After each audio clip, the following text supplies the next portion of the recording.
Eu ouvi barbaridades essa semana sobre esse tema. Então, assim, são muitas opiniões, né? E eu fico muito preocupado com isso. Na minha vida toda profissional, a Eliana sabe disso. Eu gosto de entender a parte técnica para a gente saber, olha, o que realmente pode acontecer com a pessoa envolvida naquela situação repugnante. Nessa semana, os senhores viram, uma das cenas mais repugnantes, né, que nós tivemos nos últimos meses, daquele médico anestesista preso por estupro num hospital lá na Baixada Fluminense, no Rio de Janeiro, em São João de Meriti. Inclusive o repórter Rodrigo Viga, que acompanhou essa história de perto, ele traz os detalhes pra gente. Então, direto do Rio de Janeiro, Rodrigo Viga. O médico anestesista, acusado de abusar sexualmente de uma grávida na sala de parto no Hospital da Mulher, em São João de Meriti, na Baixada Fluminense, está sendo investigado no momento pela Polícia do Rio de Janeiro por 6 supostos casos de estupro. Giovanni Bezerra Quintela foi preso em flagrante no último domingo no Hospital da Mulher, em São João de Meriti, pouco depois de ter estuprado uma grávida na sala de parto. O momento do estupro foi registrado por enfermeiras que já estavam desconfiadas das atitudes e ações do profissional anestesista no bloco cirúrgico. De acordo com a delegada do caso, Bárbara Lomba, 3 casos são investigados nesse próprio Hospital da Mulher, o que foi registrado pelos vídeos, e outros 2 que aconteceram no último dia 10 de julho na mesma unidade hospitalar.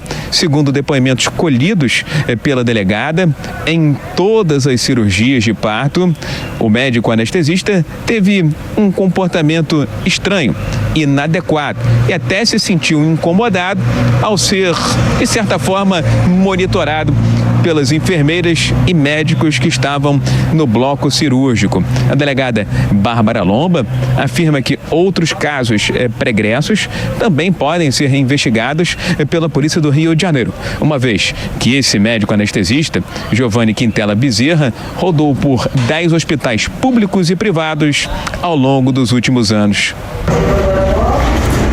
Deixa eu falar uma coisa aqui. Eu queria entender o que estava fazendo. Então, deixa eu falar.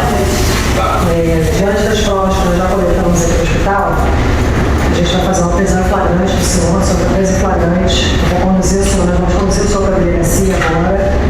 O senhor tem direito a permanecer em silêncio, fazer contato com o advogado, e a princípio o crime de estupro. Estupro. Isso.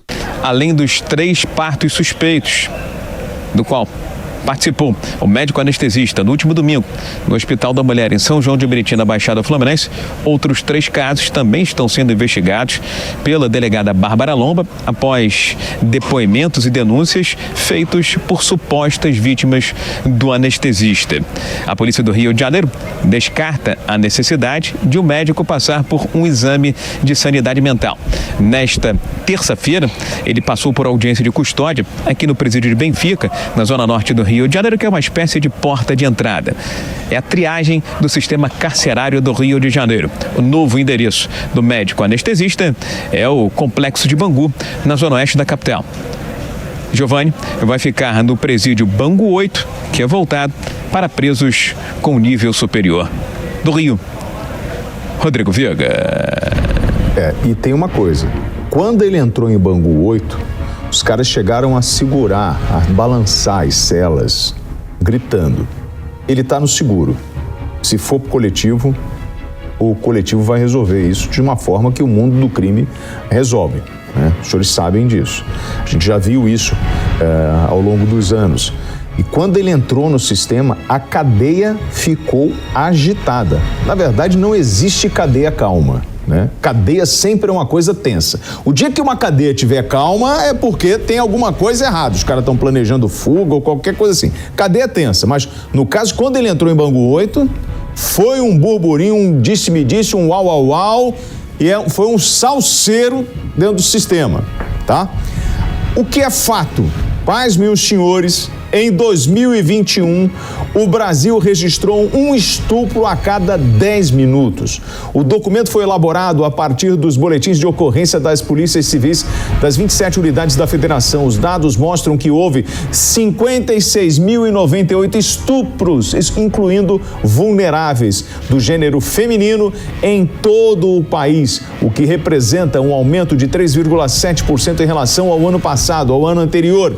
O levantamento é do Fórum Brasileiro de Segurança Pública. E aí, doutora Eliana Passarelli, tecnicamente, e olha a pergunta que eu vou fazer à senhora.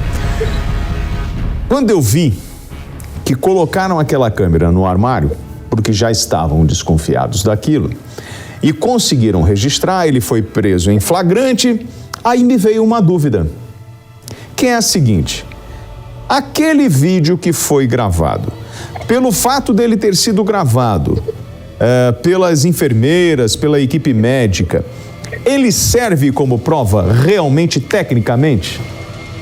Não. Não serve. Mas aparece ele, doutora. Ele aparece cometendo o ato.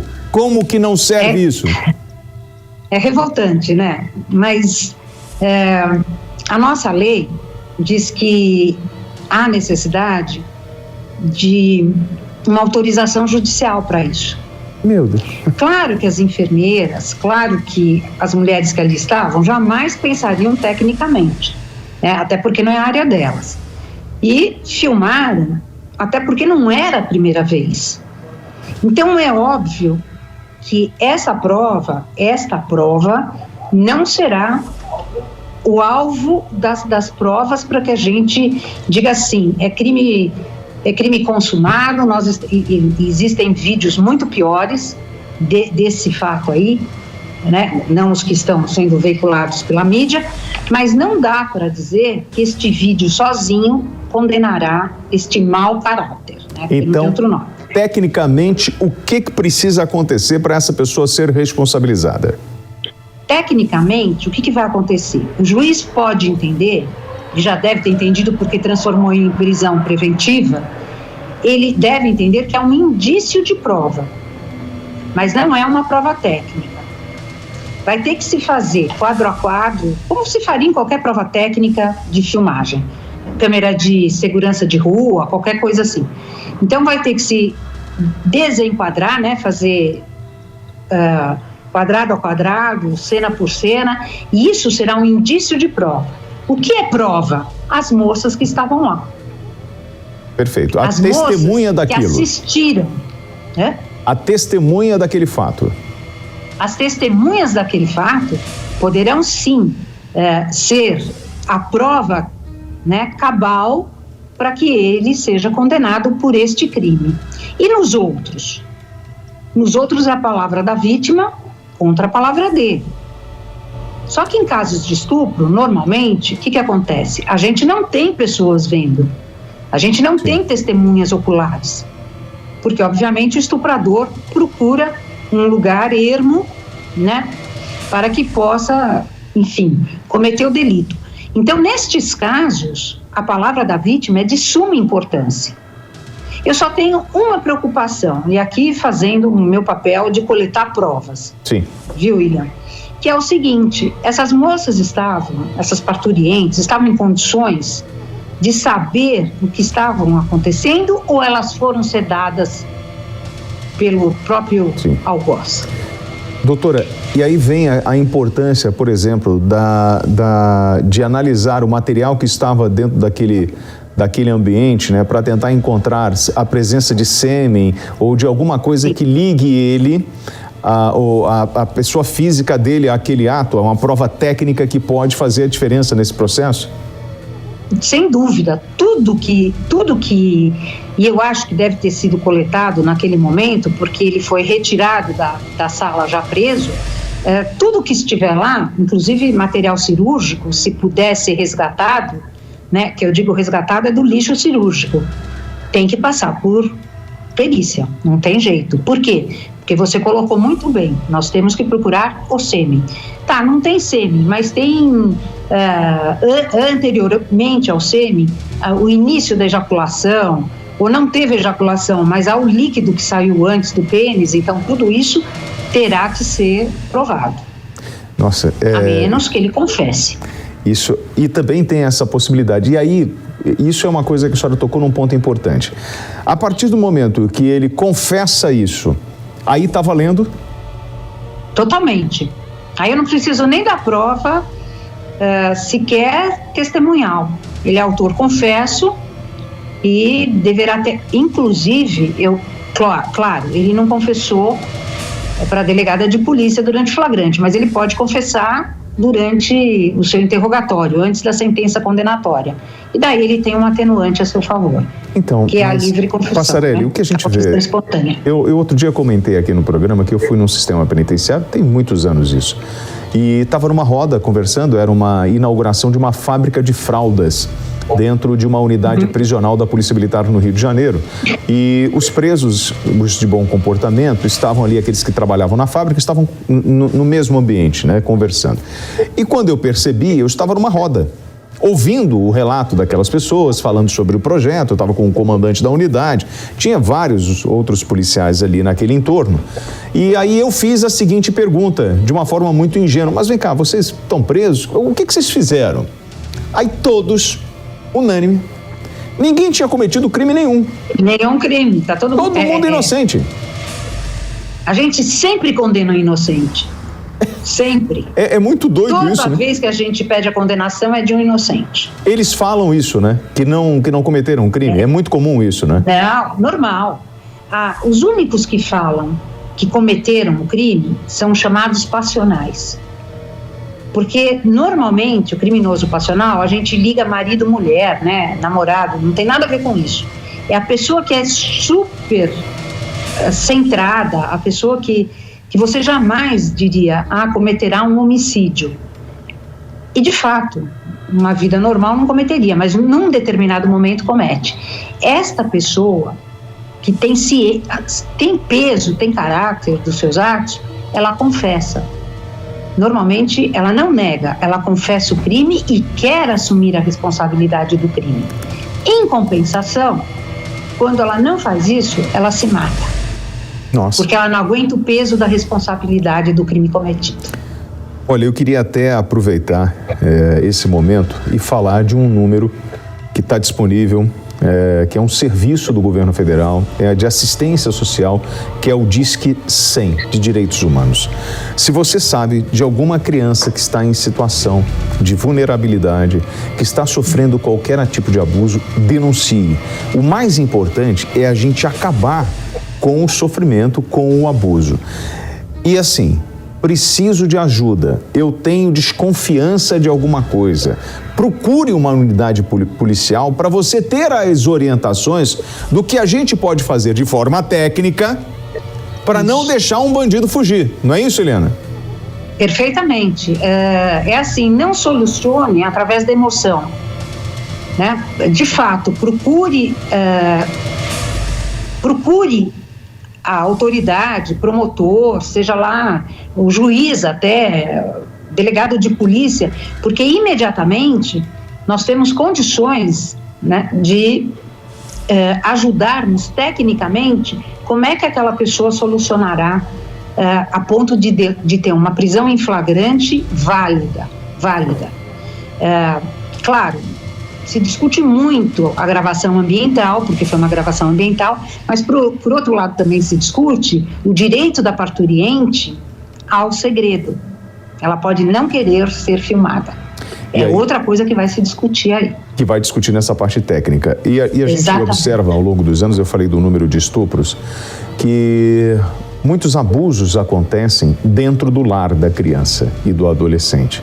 E geralmente de uma pessoa que tem um vínculo com esta criança. Então, a grande maioria. Não é isso, Helena?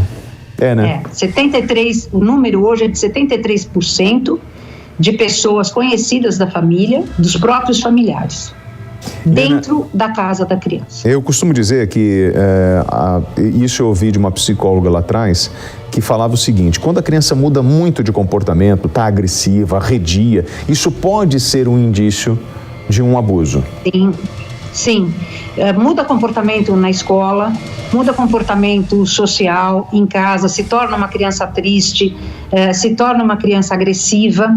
Esses são os primeiros sinais. E o que é mais importante, os professores têm um papel fundamental nisso, porque às vezes os professores são os primeiros a perceber a mudança de comportamento dentro da escola, não é nem em casa, porque às vezes em casa a criança age com temor, né, e vai tentar até um comportamento normal, mas na escola os professores são a porta de entrada, muitas vezes, do salvamento dessas crianças e desses adolescentes. Nos microfones da Jovem Pan, a promotora de justiça Eliane Passarelli. Eliane, meu abraço sonoro para você, a minha admiração e minha gratidão pela sua participação aqui no Flagrante. É mútua. Obrigado. Super obrigada a vocês. Bom final de semana para a senhora.